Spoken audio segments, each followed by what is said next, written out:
It has been a tense 10 days for European leaders, but today the news came that Russia has resumed gas deliveries to the continent via its biggest pipeline, Nordstream 1.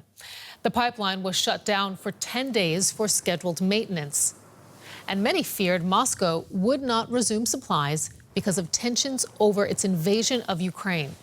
But despite the fact that the gas is flowing again, it is expected to fall short of capacity, and the outlook is uncertain.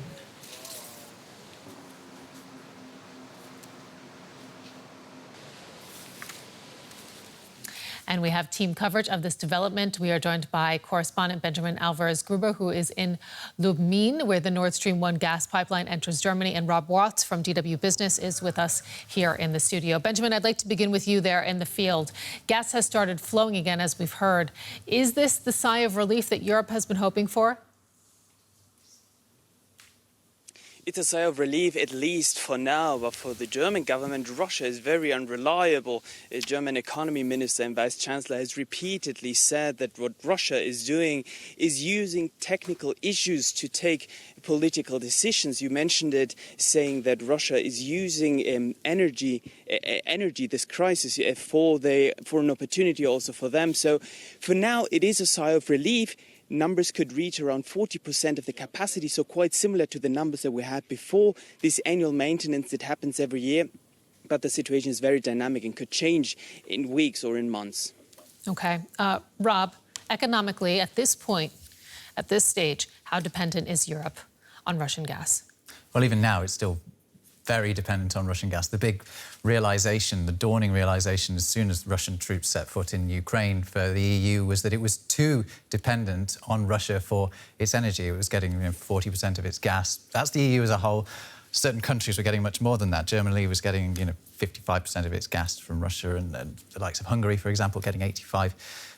So that is why we've had, over the past few months, leaders from the EU, leaders from Germany, leaders from the European Commission travelling around, particularly in the Middle East, trying to secure more supplies. Just this week, we got a new deal between the European Union and Azerbaijan, which will see Azerbaijan doubling its gas supplies to the EU. But that'll still only be a drop in the water compared with the amount of gas that the EU continues to get from Russia, and it's still an enormous reliance that it has on Russia for that. And we've had the IMF this week submitting some research that it's done to the EU saying, look, if you do not find a way to replace Russian gas this year and you go into the winter without Russian gas, should Russia decide that it doesn't want to supply it anymore, then your economies are going to take a hit. It looks at Germany and it says, it could be a 3% drop in GDP for Germany. For Hungary, which I already mentioned, it could be a 6% drop in GDP, because we could be looking at, depending on the country's reliance between them on Russian gas,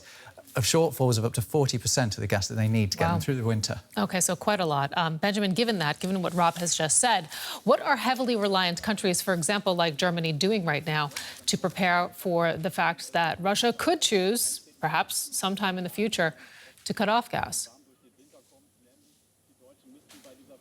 They're searching for other partners, and what Rob just mentioned there, we had the economy minister traveling around. He was in the Czech Republic, he was in Austria, saying that European solidarity is very important to tackle this problem.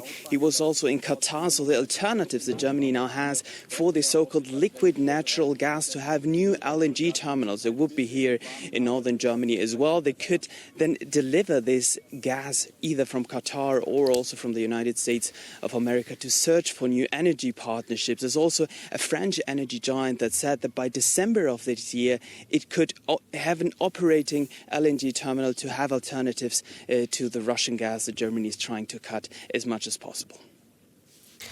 Russia, of course, profits significantly from supplying gas to Europe. Rob, how has that changed since the war in Ukraine?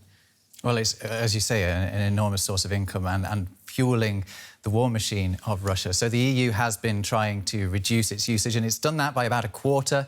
Germany's gone from getting 55% of its gas to 35% of its gas from Russia. And part of the reason for doing that was to choke off the war machine, as well as to reduce the reliance. But the problem is that by doing that, and also the fact that gas prices have been rising enormously, Russia's actually probably making more money than it was before the war from oil and gas imports. In fact, there was some research last week that suggested it's making something like 93 billion. It's made something like 93 billion euros since the start of the war from fossil fuels. Around a quarter of that is from natural gas, and the EU remains its biggest partner. So you can argue whether or not these reductions in usage of Russian gas are actually taking effect. And then you can look at what Russia's been doing over the last month, and you can say it clearly thinks it has the financial headroom to deliberately be cutting the amount of gas that it is selling to the EU. All right, wow. Rob Watts from DW Business putting it into context for us, and Benjamin Alvarez-Gruber joining us from Lubmin with the view from the ground. Thank you so much to both of you.